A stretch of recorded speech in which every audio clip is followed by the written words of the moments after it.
നമസ്കാരം. ഞാൻ വീണ്ടും വന്നതാണ്. അവസാന റൗണ്ടിലേക്ക് കടക്കുകയാണ് നമ്മൾ.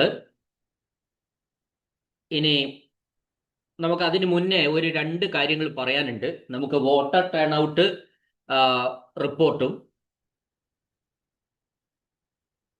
രണ്ട് ഫോംസ് നമുക്ക് പറയേണ്ടതായിട്ടുണ്ട്. അതാണ് കൂടുതൽ ഞാൻ ഇതിൽ പറയാനുള്ളത്. ഒന്ന്, ഇതാണ് 16 പോയിന്റ് റിപ്പോർട്ട് എന്ന് പറയുന്ന സംഭവം. ഇതാണ്. അപ്പൊ ഇത് 16 പോയിന്റ് റിപ്പോർട്ടും വോട്ടർ ടേൺ ഔട്ട് റിപ്പോർട്ടും അത് ഇപ്പോൾ രണ്ട് ഫോമാറ്റ് ഞാനിവിടെ കാണിക്കുന്നുണ്ട്. അത് രണ്ടും വേണമെന്ന് പറഞ്ഞാൽ, നമുക്ക് ശരിക്ക് പറഞ്ഞാൽ അത് തരേണ്ടതാണ്. തന്നാൽ മാത്രമേ, നമുക്ക് ഫോം തന്നതായിട്ട് എവിടെയും പറയുന്നില്ല. എന്നാൽ ഇനി തരികയാണെങ്കിൽ ഇത് പൂരിപ്പിച്ച് നമ്മൾ കൊടുക്കണം. ഒരു ബുദ്ധിമുട്ടുമില്ല ഇത് പൂരിപ്പിക്കാൻ. ഇതാണ് 16 പോയിന്റ് റിപ്പോർട്ട് എന്ന് പറയുന്ന സംഭവം. അതിൽ രണ്ടാമത്തത് CPF diploid yes or no എന്നാണ്. അതാണ് വിഷമമുള്ള രണ്ട് മൂന്നെണ്ണം ഞാൻ പറയാം. അതായത് കേന്ദ്ര സേനയെ നിയോഗിച്ചിട്ടുണ്ടോ, അതാണ് രണ്ടാമത്തെ പോയിന്റ്. മൂന്നാമത്തത് മൈക്രോ ഒബ്സർവറെ നിയോഗിച്ചിട്ടുണ്ടോ. നാലാമത്തത് വീഡിയോ ക്യാമറ സജ്ജീകരിച്ചിട്ടുണ്ടോ നിങ്ങളുടെ ബൂത്തിൽ. ഇത്രേ വിഷമമുള്ള സംഭവമുള്ളൂ. ബാക്കിയെല്ലാം റെഡിയാണ്. ഇനി നിങ്ങൾ സംശയം ഉന്നയിച്ച അടുത്ത ഫോം ഇതാണ്. അതായത് voter turn out report four polling station. ഇതിനൊന്നും ബുദ്ധിമുട്ടുള്ളതില്ല, വളരെ സിമ്പിളാണ്. ഇങ്ങനെ ഫോറങ്ങൾ നമുക്ക് തന്നിട്ട് നമ്മൾ എവിടെയെങ്കിലും പോയി ഡൗൺലോഡ് ചെയ്തിട്ട് ഇത് കൊണ്ടു കൊടുക്കേണ്ട ആവശ്യമില്ല. നമുക്ക് ഇങ്ങനെ എന്നാലും ഞാൻ ഇതൊന്ന് നിങ്ങൾ ഫോം മനസ്സിലാക്കാൻ വേണ്ടി പറഞ്ഞതാണ്. അപ്പൊ നിങ്ങൾക്ക് ഫോം ഇത് നാളെ ഇതുവരെ നമ്മളെ ഡിസ്ട്രിബ്യൂട്ട് ചെയ്യുന്ന മെറ്റീരിയലിൽ ഈ ഫോം ഇല്ല, തിരിച്ചു കൊടുക്കേണ്ട ലിസ്റ്റിലും ഈ ഫോം ഇല്ല. ഇനി അങ്ങനെ അവർ തന്നിട്ടുണ്ടെങ്കിൽ നമ്മൾ കൊടുക്കണം. അപ്പൊ അത് ആണ് ഞാനിപ്പോൾ നിങ്ങളെ മുൻകൂട്ടി കാണിച്ചതാണ്. ഓക്കെ. നമ്മൾ ഈ എല്ലാ കാര്യങ്ങളും, ഇലക്ഷനുമായിട്ട് ബന്ധപ്പെട്ട എല്ലാ കാര്യങ്ങളും വളരെ പെട്ടെന്നൊന്ന് ഓടിച്ചു പറഞ്ഞാൽ ചിലപ്പോൾ അത് നിങ്ങൾക്ക് പ്രയോജനമാവുമെന്ന് പലരും പറഞ്ഞു. ചെയ്യേണ്ട കാര്യങ്ങൾ ക്രമമായിട്ടൊന്ന് ഓടിച്ചു പറയോ എന്ന് ചോദിച്ചിരുന്നു. അതിന്റെ അടിസ്ഥാനത്തിലാണ് ഞാൻ തുടങ്ങാം. ഒന്നങ്ങ് പോവാണ്. ടീം നമ്മൾ എവിടെ എത്തി? പിന്നെ ഡിസ്ട്രിബ്യൂഷൻ സെന്ററിൽ എത്തി. അറ്റൻഡൻസ് ഒപ്പിട്ട് കൊടുത്തു. 4 പേരുണ്ടാവും നിങ്ങൾ. മെറ്റീരിയൽസും ബാക്കി control unit, balloting unit, VVPAT കിട്ടി. അനക്സ്ത്ര 3 ഉപയോഗിച്ചിട്ട് വെരിഫൈ ചെയ്തു. നിങ്ങളുടെ ബൂത്തിലേക്ക് തന്നെ ഉള്ളതാണ് ഈ സിയും വിവിപാറ്റും മറ്റുള്ളതൊന്നും നമ്മൾ ഉറപ്പുവരുത്തി. എല്ലാം ചെക്ക് ചെയ്യണം. മാർക്കഡ് കോപ്പി, സീല്, അതെല്ലാം എല്ലാത്തിനും ഇമ്പോർട്ടൻസ് തന്നെയാണ്. അതെല്ലാം ചെക്ക് ചെയ്യുക. വിവിപാറ്റിന്റെ നോബ് ഹൊറിസോണ്ടൽ ആക്കുക. എങ്ങനെയും മാറിയാ ഇരിക്കുന്നെങ്കിൽ ഹൊറിസോണ്ടൽ തന്നെ ആയിരിക്കണം ഈ പോരുന്ന വഴിക്കൊക്കെ. ശ്രദ്ധിക്കുക, എപ്പോഴും കണക്ഷൻ കൊടുത്ത് കൺട്രോൾ യൂണിറ്റിന്റെ പവർ സ്വിച്ച് ഓൺ ചെയ്യുന്നതിന് മുമ്പ് വിവിപാറ്റ് നോബ് വെർട്ടിക്കൽ ആയിരിക്കണം. നിങ്ങൾ എപ്പോഴും ശ്രദ്ധിക്കേണ്ട ഒരു കാര്യം, എപ്പോഴാണോ ഇത് കണക്ഷൻ കൊടുത്തതിന് ശേഷം കൺട്രോൾ യൂണിറ്റിന്റെ പവർ സ്വിച്ച് ഓൺ ആക്കുന്നത്, ആ ഓൺ ആക്കുന്നതിന് മുമ്പ് വിവിപാറ്റിലെ നോബ് വെർട്ടിക്കലാക്കി വെക്കണം. അല്ല, പവർ സ്വിച്ച് ഓൺ ആക്കിയതിന് ശേഷം വെർട്ടിക്കലാക്കാൻ പോയാൽ വിവിപാറ്റ് പണി മുടക്കാനാണ് സാധ്യത. അതിനുശേഷം നമ്മൾ വാഹനത്തിൽ കയറുന്നു. പോലീസ് സ്റ്റേഷൻ നമ്പർ ഏത് വാഹനമെന്നൊക്കെ നോക്കിയിട്ട് അതിൽ കയറുന്നു. ബൂത്തിലെത്തിയാൽ ആദ്യം ഒന്ന് ക്ലീൻ ചെയ്യുക. സ്ഥാനാർത്ഥികളുടെയൊക്കെ ഫോട്ടോയോ വോട്ട് അഭ്യർത്ഥിച്ചുകൊണ്ടുള്ള എന്തെങ്കിലുമൊക്കെ ഉണ്ടല്ലോ അത് നീക്കം ചെയ്യുക. പോളിംഗ് ഏരിയയെക്കുറിച്ചുള്ള നോട്ടീസ് മുമ്പിൽ പതിക്കുക. അല്ല, എഴുതി പതിക്കേണ്ടി വരും. മത്സരിക്കുന്ന സ്ഥാനാർത്ഥിക പട്ടിക 7 അതേ ക്രമത്തിൽ തന്നെ എഴുതിയിട്ട് ഒട്ടിക്കണം. പിന്നെ EVM ബാലറ്റ് യൂണിറ്റിന്റെ മാതൃക പ്രദർശിപ്പിക്കുക. നിങ്ങൾ വെബ് ക്യാമറ ബാർ CCTV നിരീക്ഷണത്തിലാണ് എന്ന ഒരു ബോർഡ് നിങ്ങൾക്ക് തന്നിട്ടുണ്ടാവും, അത് പ്രദർശിപ്പിക്കുക. അപ്പൊ ഈ 4 എണ്ണമാണ് നിങ്ങൾ പുറത്ത് പ്രദർശിപ്പിക്കാനുള്ളത്, അത് ശ്രദ്ധിക്കുക. ദെൻ ബൂത്ത് സെറ്റ് ചെയ്യുക. 3 മെഷീനും വെക്കേണ്ട, പ്രിസൈഡിംഗ് ഓഫീസർ ഇരിക്കേണ്ട, പോളിംഗ് ഓഫീസേഴ്സ് ഇരിക്കേണ്ട, പോളിംഗ് ഏജൻസ് ഇരിക്കേണ്ട സീറ്റ് സെറ്റ് ചെയ്യുക.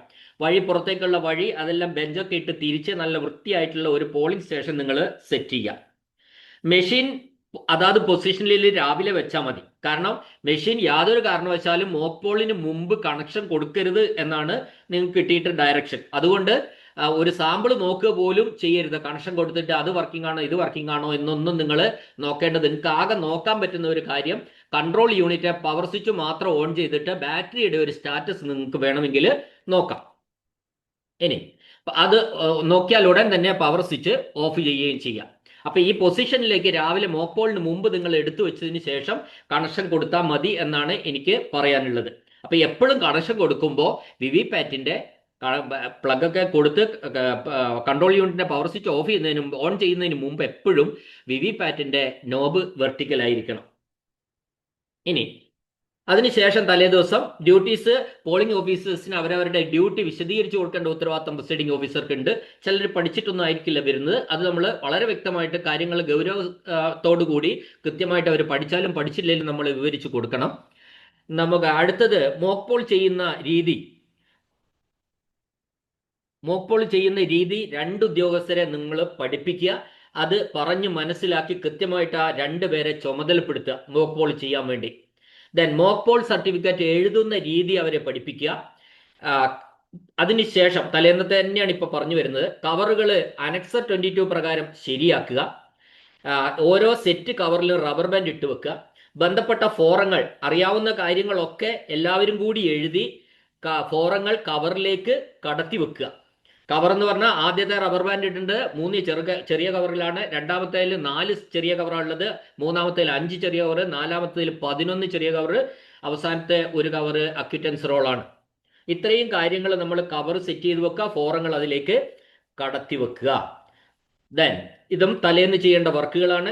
പ്രിസൈഡിംഗ് ഓഫീസർ അദ്ദേഹത്തിന്റെ നോട്ട് ബുക്കിൽ സീലുകളുടെ നമ്പേഴ്സ് തന്നതും ഉപയോഗിക്കാൻ ഉദ്ദേശിക്കുന്നതും ഒക്കെ ബാലറ്റ് യൂണിറ്റിന്റെ നമ്പർ, കൺട്രോൾ യൂണിറ്റിന്റെ number, VVPAT number, then polling സ്റ്റേഷന്റെ നമ്പർ, സ്റ്റേഷന്റെ constituency number, PC number, parliamentary constituency number, ഇവ നോട്ട് ബുക്കിൽ എഴുതി വെക്കുക. ടെൻഡേർഡ് ബാലറ്റ് എത്ര തന്നിട്ടുണ്ട്, അതിന്റെ സീരിയൽ നമ്പർ എവിടെ മുതൽ എവിടം വരെയാണ്, സീൽ ഏതാണ് നിങ്ങൾ യൂസ് ചെയ്യാൻ ഉദ്ദേശിക്കുന്നത്. 2-3 തരം സീലുകളുണ്ട്. പിന്നെ നമ്മുടെ ഗ്രീൻ പേപ്പർ സീലുണ്ട്, പിങ്ക് സീലുണ്ട്, അടുത്തത് ആ കാർഡ് ഉണ്ട്. അതിൻ്റെ എല്ലാം നമ്പർ എഴുതി വെച്ചിരിക്കണം. ആ നമ്പർ ഈ സീലുകളിലെല്ലാം പോളിംഗ് ഏജൻസ് ഒപ്പിടേണ്ടതാണ്, നിങ്ങൾ മറന്നു പോകരുത്. അതാണ് തലേന്ന് ചെയ്യേണ്ട മറ്റു കാര്യങ്ങൾ. നോട്ട് ബുക്കിൽ എല്ലാ കാര്യങ്ങളും നിങ്ങൾ പ്രിസൈഡിംഗ് ഓഫീസർ എഴുതി വെക്കുക.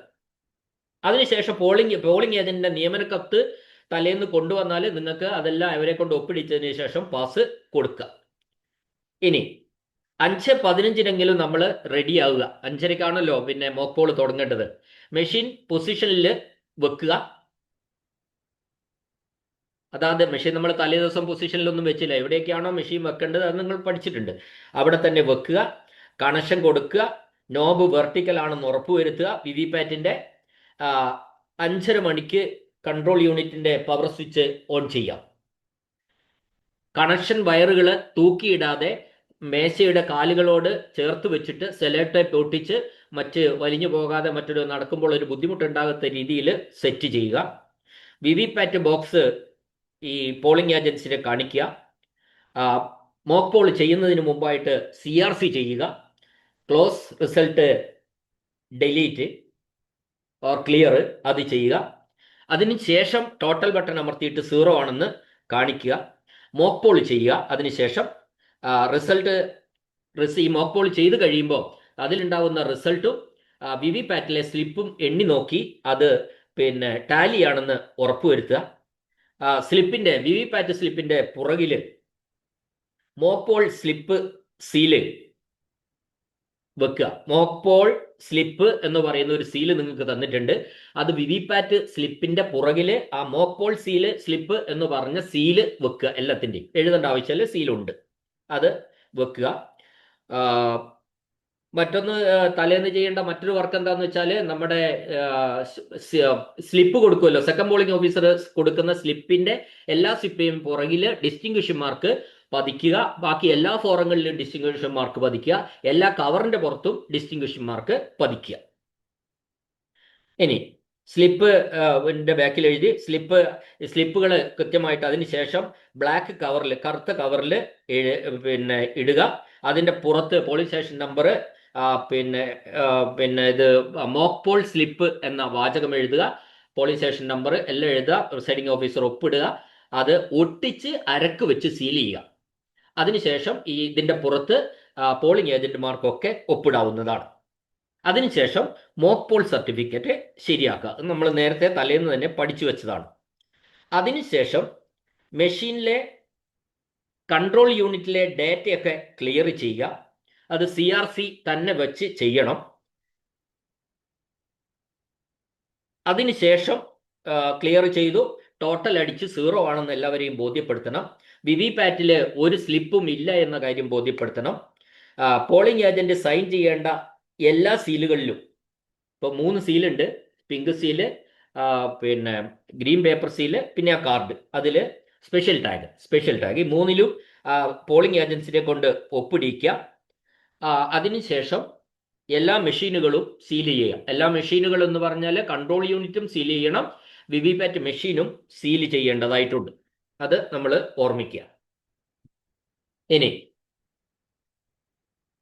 ചെയ്യേണ്ട മറ്റു കാര്യങ്ങൾ, അതിനു മുമ്പ് യഥാർത്ഥ പോള് തുടങ്ങുന്നതിന് മുമ്പ് ASD ലിസ്റ്റിലുള്ളവരുടെ പേരിനടിയിൽ പെൻസിൽ കൊണ്ട് വരയ്ക്കുക. നമ്മുടെ മാർക്കഡ് കോപ്പിയിൽ ASD ലിസ്റ്റിലുള്ളവരുണ്ടാവും.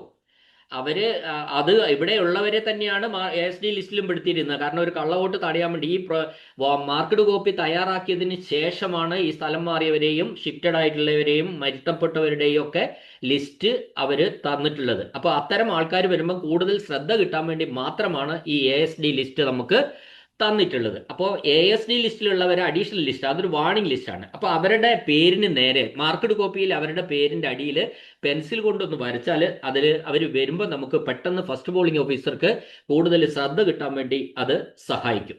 ഇത്തരത്തില് ASD ലിസ്റ്റിലുള്ളവരുടെ ലിസ്റ്റ് പോളിംഗ് ഏജൻസിനെ കാണിക്കും, വോട്ടർ പട്ടിക പോളിംഗ് ഏജൻസിനെ കാണിക്കാം. അപ്പോൾ അതിനുശേഷം വോട്ടേഴ്സ് രജിസ്റ്റർ പോളിംഗ് ഏജന്റിനെ കാണിക്കണം. ഇതെല്ലാം കഴിഞ്ഞ് declaration before commencement of the poll ഉറക്കെ വായിച്ച് ഒപ്പിടുവിക്കേണ്ടതാണ്. അതിനുശേഷം മഷിയും രജിസ്റ്ററും റോളും എല്ലാം സെറ്റ് ചെയ്യുക. പോളിംഗ് ഓഫീസേഴ്സ് ഇരിക്കേണ്ട എല്ലാം സെറ്റ് ചെയ്യുക. 7 മണിക്ക് കൃത്യമായിട്ട് നമ്മൾ ഇലക്ഷൻ തുടങ്ങുക. തുടങ്ങിയ കാര്യം നമ്മൾ ആപ്പിൽ റിപ്പോർട്ട് ചെയ്യുക. നമ്മൾ ഓർമ്മിക്കുക, പവർ സ്വിച്ച് ഓൺ ചെയ്യുമ്പോഴൊക്കെ എപ്പോഴും പവർ സ്വിച്ച് ഓൺ ചെയ്ത് കഴിഞ്ഞാൽ അതിനു മുമ്പ് വിവിപാറ്റിൽ വെർട്ടിക്കൽ ആയിരിക്കണം നോബ് എന്ന കാര്യം വീണ്ടും ഒരിക്കൽ കൂടി പറയുകയാണ്. ഓരോ 2 മണിക്കൂറിലും പുരുഷനും സ്ത്രീയുടെയും കണക്ക് നോട്ട്ബുക്കിൽ എഴുതുക. ഡയറിയിലേക്ക് എഴുതാൻ വേണ്ടിയാ. നമുക്ക് അപ്ലോഡ് ചെയ്യേണ്ട ഡീറ്റെയിലും കൂടി അതിലുള്ളപ്പോൾ അതും ചെയ്യുക. വിസിറ്റ് ഷീറ്റ് നിങ്ങളുടെ മേശപ്പുറത്ത് തന്നെ വെക്കുക. ടോട്ടൽ ബട്ടൺ ഇടയ്ക്കിടെ അമർത്തി രജിസ്റ്ററുമായി ടാലി ചെയ്ത് പോകുന്നുണ്ടോ, മെഷീൻ വോട്ടും രജിസ്റ്റർ വോട്ടും ടാലി ചെയ്ത് പോകുന്നുണ്ട് എന്ന് ഉറപ്പുവരുത്തുക പ്രിസൈഡിംഗ് ഓഫീസർ. എല്ലാ കണക്കും ടാലിയായി പോകുന്നു എന്ന് പ്രിസൈഡിംഗ് ഓഫീസർ ഇടയ്ക്കിടയ്ക്ക് ഉറപ്പുവരുത്തിക്കൊണ്ടേയിരിക്കുക. അതിനുശേഷം നമ്മൾ പിന്നെ ഇലക്ഷന്റെ അവസാന ഘട്ടത്തിൽ ടോക്കൺ കൊടുക്കാൻ വേണ്ടി സ്ലിപ്പുകൾ തയ്യാറാക്കി വെക്കുക. 6 മണിക്ക് ക്യൂബിലുള്ളവർക്ക് ടോക്കൺ കൊടുക്കുക. ടോക്കൺ കൊടുക്കേണ്ട രീതിയൊക്കെ നിങ്ങൾക്കറിയാം. ഇലക്ഷൻ കഴിയുമ്പോൾ ടോട്ടൽ ബട്ടൺ ഇലക്ഷൻ അവസാനിച്ച് കഴിയുമ്പം ടോട്ടൽ ബട്ടൺ പ്രസ് ചെയ്ത് പിന്നെ വോട്ടുകളുടെ എണ്ണം എഴുതി വെക്കുക. അത് രജിസ്റ്ററും പിന്നെ ഫസ്റ്റ് പോളിംഗ് ഓഫീസറുടെ വരച്ചതും രജിസ്റ്ററിലുള്ളതും മെഷീനിലെ വോട്ടും ടാലി ആയിരിക്കും. ടാലി അല്ലെങ്കിൽ ആ ഡിഫറൻസ് ഇപ്പുറത്ത് മൈനസ് ചെയ്തിട്ട് ഉണ്ടാവും. അതും നമ്മൾ ചെയ്യുക. അതിനുശേഷം ഈ രജിസ്റ്ററിൽ ടോട്ടൽ വോട്ടൊക്കെ എഴുതി വെച്ചതിന് ശേഷമാണ് നമ്മൾ ക്ലോസ് ബട്ടൺ അമർത്തി അതിനുശേഷം പ്രിസൈഡിംഗ് ഓഫീസേഴ്സ് റിപ്പോർട്ട് പാർട്ട് 3 പൂരിപ്പിക്കാനുണ്ട്. ക്ലോസ് ബട്ടൺ അമർത്തി എന്ന് പറഞ്ഞിട്ട് ഒരു റിപ്പോർട്ട് പൂരിപ്പിക്കാനുണ്ട്. ആ ഫോം നിങ്ങൾ തയ്യാറാക്കുക. അതിനുശേഷം പ്രിസൈഡിംഗ് ഓഫീസർ ഒരു 17C ഒരു കോപ്പി പൂർണ്ണമായും പൂരിപ്പിക്കുക. അതിൻ്റെ കോപ്പികൾ മറ്റുള്ള ഏതെങ്കിലും ഓഫീസറെ കൊണ്ട് ബാക്കി 10-12 കോപ്പി എഴുതുക. അത് പിന്നെ അതിനുശേഷം declaration at the end of the poll ശരിയാക്കാനുണ്ട്. അത് ശരിയാക്കണം. അതിൽ പോളിംഗ് ഏജൻസ് ഒപ്പിടേണ്ടതാണ്. അതിനുശേഷം പവർ സ്വിച്ച് ഓഫ് ചെയ്ത് കേബിളുകളൊക്കെ ഡിറ്റാച്ച് ചെയ്യുക. വിവിപാറ്റിലെ ബാറ്ററി റിമൂവ് ചെയ്യുക. എല്ലാ മെഷീനുകളും കേസിൽ വെച്ചിട്ട് സീൽ ചെയ്യുക. ഡിക്ലറേഷൻ ആഫ്റ്റർ സീലിംഗ് ഒപ്പിടുവിക്കണം. അത് നമ്മൾ 4ാമത്തെ ഡിക്ലറേഷൻ, 5 ഡിക്ലറേഷനാണ് മൊത്തം ഉള്ളത്. അതിൽ ഒരെണ്ണം മറ്റ് സബ്സിക്വന്റ് വോട്ടിംഗ് മെഷീൻ യൂസ് ചെയ്തിട്ടുണ്ടെങ്കിലേ വേണ്ടൂ. ബാക്കി 5ാമത്തത് എന്ന് പറയുന്നത് ഡിക്ലറേഷൻ ആഫ്റ്റർ സീലിംഗ് എന്ന് പറയുന്ന സംഭവം ഒപ്പിടിക്കാനുണ്ട്. അത് തയ്യാറാക്കുക. 17C ഒപ്പിട്ടിട്ട് കോപ്പി വിതരണം ചെയ്യണം. 17C കോപ്പി നമ്മൾ പിന്നെ ഏജന്റുമാർക്ക് കോപ്പി ഒപ്പിട്ടതിന് ശേഷം അത് വിതരണം ചെയ്യുക. പൂരിപ്പിക്കാനുള്ള ബാക്കി ഫോറങ്ങളൊക്കെ പൂരിപ്പിക്കുക. അത് പിന്നെ ഏജന്റുമാരുടെ ഒപ്പിടേണ്ട ഫോറങ്ങളൊക്കെ ഒപ്പിട്ട് കഴിഞ്ഞാൽ പിന്നെ അവർ നിൽക്കേണ്ട ആവശ്യമില്ല. അവർക്ക് വേണമെങ്കിൽ പോകാം. പിന്നെ നിങ്ങൾ 4 പേര് മാത്രമാകും. അത് മറ്റുള്ളവരെയൊക്കെ നമ്മൾ ഒഴിവാക്കി വേണമെങ്കിൽ വാതിൽ അടച്ചിട്ട് നമുക്ക് ബാക്കി ഫോറങ്ങളൊക്കെ പൂരിപ്പിച്ച് തുടങ്ങാം. ആ കവർ റബ്ബർ ബാൻഡ് ഇട്ട് സെറ്റ് ചെയ്യുക. കവർ നമുക്കറിയാലോ, ആദ്യത്തേതിൽ EVM കവേഴ്സ് 3 എണ്ണം, അടുത്തത് സ്കൂട്ടിനി കവേഴ്സ് 4 എണ്ണം, സ്റ്റാറ്റ്യൂട്ടറി 5 എണ്ണം, നോൺ സ്റ്റാറ്റ്യൂട്ടറി 11 എണ്ണം, അക്വിറ്റൻസ് TA 1 എണ്ണം. ഇത്രയും കവറുകളാണുള്ളത്. അത് നമുക്ക് ആകെ 24 കവറുകളാണുള്ളത്. അതൊക്കെ ഓരോ സെറ്റും ഓരോ വലിയ കവറിലാണ് നമുക്ക് ഇടേണ്ടത്. സീല് ചെയ്യാൻ പറഞ്ഞതൊക്കെ സീല് ചെയ്തിരിക്കണം, അത് നിർബന്ധമാണ്. അത് നിങ്ങൾ സ്റ്റാറ്റ്യൂട്ടറി ഒക്കെ പ്രത്യേകിച്ച് ഒട്ടിച്ചതിന് ശേഷം അരക്ക് വെച്ച് സീൽ ചെയ്യണം. സീല് ചെയ്യുക എന്ന് പറഞ്ഞാൽ അരക്ക് വെച്ച് സീൽ ചെയ്യുക എന്നാണ് അർത്ഥം. പിന്നെ അൺസീൽഡ് എന്ന് പറയുന്ന ഒരു സ്റ്റാപ്ലർ 2-3 നിങ്ങൾക്ക് ഒട്ടിക്കാം അൺസീൽഡിൽ. അത് അവിടെ ചെന്ന് തുറന്നു നോക്കാനുള്ള സാധ്യതയുള്ള കവറുകളാണ് അത്തരത്തിൽ. അവസാനം അനക്സർ 22 പ്രകാരം എല്ലാ കവറുകളും ശരിയാക്കുക. അവിടെ എത്തിക്കഴിഞ്ഞാൽ റെസീറ്റ് നമ്മൾ ആദ്യം കൊടുക്കുക. ഓരോ ക്രമത്തിൽ അവര് ചോദിച്ച് നമ്മളോട് വാങ്ങുന്നതായിരിക്കും. ഇത്രയും കാര്യങ്ങളാണ്. ഇതിൽ ഏതെങ്കിലും ചിലപ്പം വിട്ടുപോയിട്ടുണ്ടോ എന്ന് പറയാൻ കഴിയില്ല. പിന്നെ ഓടിച്ച് പറഞ്ഞതാണ്, വെറുതെ കേട്ട് നമുക്ക് നോക്കി ഏതെങ്കിലും വിട്ടുപോയോ എന്നൊക്കെ നമുക്ക് ശ്രദ്ധിക്കാം. ഇതിൽ കൂടുതൽ എന്തെങ്കിലും നിങ്ങളുടെ ശ്രദ്ധയിൽ വരുന്നുണ്ട് അത് നിങ്ങൾ ആഡ് ചെയ്തോളണം. അത്ര മാത്രമേ നമുക്ക് പറയാൻ കഴിയുള്ളൂ. പിന്നെ ഇത് കുറച്ചുകൂടി ഒന്ന് ഹെൽപ്ഫുൾ ആകാൻ വേണ്ടിയിട്ട് ഏതെങ്കിലുമൊക്കെ നമ്മൾ വേറൊരു മിക്കവാറും ഒരുപാട് പേടിയുള്ള പ്രിസൈഡിങ് ഓഫീസർമാരുണ്ട്, ആദ്യമായിട്ടാവുന്നവരുണ്ട്. എന്നാൽ തിയറി നന്നായി ബൈഹാർട്ട് പരീക്ഷ നടത്തിയാൽ 100 മാർക്ക് കിട്ടുന്നവരുണ്ട്. പക്ഷേ നമ്മൾ പ്രാക്ടിക്കൽ സൈഡിലേക്ക് എത്തുമ്പോൾ ചിലപ്പോൾ നമ്മളൊന്ന് അങ്ങോട്ടും ഇങ്ങോട്ടും അത് പതറേണ്ട ഒരാവശ്യമില്ല. നമ്മൾ കൃത്യമായിട്ട് കാര്യങ്ങൾ ചെയ്താൽ മതി. നമ്മൾ ഏജൻസ് സംസാരിക്കുമ്പോൾ പ്രത്യേകമായിട്ട് നമ്മൾ ശ്രദ്ധിക്കേണ്ട ഒരു കാര്യം എന്താണെന്ന് വെച്ചാൽ, ഏജൻസുമായിട്ട് പോളിംഗ് ഏജൻസുമായിട്ട് ഒരു നല്ല ടേംസിൽ പോകുന്നതാണ് എപ്പോഴും നമുക്ക് നല്ലത്.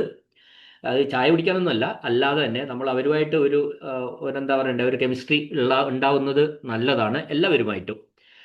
മറ്റൊന്ന്, പോളിംഗ് ഏജൻസ് ഏതെങ്കിലും കാര്യങ്ങളൊക്കെ തർക്കങ്ങളായിട്ട് എഴുന്നേറ്റ് നിന്ന് ഉന്നയിച്ചാൽ അത് പൂർണ്ണമായിട്ടും കേൾക്കാനുള്ള ഒരു മനസ്സ് പ്രിസൈഡിംഗ് ഓഫീസർമാർ കാണിക്കണം. പകുതി അവർ സംസാരിക്കുമ്പോൾ തന്നെ 2 മറുപടി അങ്ങോട്ട് യാതൊരു കാരണവശാലും പറയരുത്. ഏതൊരാൾക്കും പറയാനുള്ള അവകാശമുണ്ട്. ആ അവകാശം പൂർണ്ണമായിട്ട് പറഞ്ഞു കഴിയുമ്പോൾ ചിലപ്പോൾ ആ പ്രശ്നം തന്നെ തീരും. പ്രിസൈഡിംഗ് ഓഫീസർ ഒന്നും മിണ്ടേണ്ട ആവശ്യം പോലെ ഇല്ല. അപ്പൊ പണ്ട് കാലത്തൊക്കെ പറയാറുണ്ടായിരുന്നു, പ്രിസൈഡിംഗ് ഓഫീസർ ഒന്നും മിണ്ടാതിരുന്നാൽ മതി, അതെല്ലാം ശരിയായിക്കോളും. അങ്ങനെയല്ല ഉദ്ദേശിച്ചത്. പക്ഷെ നമ്മൾ അങ്ങോട്ടും ഇങ്ങോട്ടും പറയുമ്പോൾ എന്ത് വരും, ചിലപ്പോൾ അടുത്ത ഏജന്റ് അത് ഏറ്റുപിടിക്കും, പിന്നെ മൂന്നാമത്തെ ആൾ ഏറ്റുപിടിക്കും. അപ്പം നമ്മൾ 2 എണ്ണം കൂടെ പറഞ്ഞാൽ ഇത് വലിയൊരു ഇഷ്യൂ ആയിട്ട് മാറുകയാണ്. അപ്പൊ ഏത് കാര്യത്തിനും പരിഹാരമുണ്ട്. അത് നിങ്ങൾക്ക് തന്നെ അറിയാമല്ലോ, നിങ്ങൾ തന്നെ അത് തീർത്താൽ മതി എന്ന് പറഞ്ഞാൽ മതി. അവസാനം എല്ലാം കേട്ട് മിണ്ടാതിരിക്കുന്നതാണ് എപ്പോഴും. ആവശ്യമുണ്ടെങ്കിൽ മാത്രം പ്രിസൈഡിംഗ് ഓഫീസർമാർ അവരോട് അവർ പറയുന്നതിൻ്റെ മറുപടി ആവശ്യമുണ്ടെങ്കിൽ മാത്രം വളരെ സൗമ്യമായിട്ട് പറയുന്നതാണ് ഏറ്റവും നല്ലത് എന്നാണ് എനിക്ക് തോന്നിയിട്ടുള്ളത്. അപ്പം അതുകൊണ്ട് തർക്കങ്ങൾ വേണ്ട, നല്ല ടേംസിൽ എല്ലാവരുമായിട്ടും പോവുക എന്നാണ് എനിക്ക് ഇക്കാര്യത്തിൽ പറയാനുള്ളത്. ഓക്കെ, ഞാൻ ഈ വീഡിയോയും ഇവിടെ അവസാനിപ്പിക്കുകയാണ്. ഇനി നോക്കട്ടെ, എററിനെ പറ്റി ഒരു വീഡിയോ കൂടെ തരാൻ പറ്റിയാൽ തരാം, സമയമുണ്ടെങ്കിൽ. അല്ലെങ്കിൽ ഈ വീഡിയോ അവസാനത്തതായിരിക്കും. നിങ്ങൾക്ക് എന്തെങ്കിലും സംശയങ്ങളൊക്കെ തോന്നിയാൽ വേണമെങ്കിൽ വിളിക്കാം. അത്രയൊക്കെയല്ലേ ചെയ്യാൻ പറ്റുള്ളൂ. കഴിയുന്ന കാര്യങ്ങളൊക്കെ ആണെങ്കിൽ ചെയ്തുതരാം. ഞാൻ അവസാനം കുറേ പേർക്ക് ഈ വോട്ടർ ടേൺ ഔട്ടും പിന്നെ 16 പോയിന്റ് റിപ്പോർട്ടൊക്കെ ഒരു ആശങ്ക ഉണ്ടായിരുന്നു. ആശങ്കയ്ക്ക് ഒരടിസ്ഥാനമില്ല. ഇതാ 2 ഫോം ഞാൻ ഇട്ടിട്ടുണ്ട്, നിങ്ങൾക്ക് അത് പഠിക്കാം. അത് ഫോറം തന്നിട്ടുണ്ടെങ്കിൽ നമുക്ക് ആ ഫോറം റിപ്പോർട്ടാക്കി കൊടുക്കുകയും ചെയ്യും. ഓക്കെ, എല്ലാവർക്കും എല്ലാവിധ ആശംസകളും. ഒരു നല്ല പ്രിസൈഡിംഗ് ഓഫീസറായിട്ട് പിന്നെ വർക്ക് ചെയ്യാൻ കഴിയട്ടെ എന്ന് ആത്മാർത്ഥമായിട്ട് ആഗ്രഹിച്ചുകൊണ്ട്, നാളെ ചിലപ്പോൾ ഞാൻ എററിൻ്റെ ഒരു വീഡിയോ ചെയ്യാൻ സമയം കിട്ടുമെങ്കിൽ ചെയ്യും. എല്ലാവർക്കും എല്ലാവിധ ഇലക്ഷൻ ആശംസകളും അർപ്പിക്കുകയാണ്. എന്നെ കേട്ട എല്ലാവർക്കും നന്ദി, നമസ്കാരം. എന്തെങ്കിലും സംശയങ്ങളൊക്കെ ഉണ്ടെങ്കിൽ കമൻറ്റ് ബോക്സിൽ ഇട്ടോ, പറ്റുന്ന മറുപടിയൊക്കെ ഞാൻ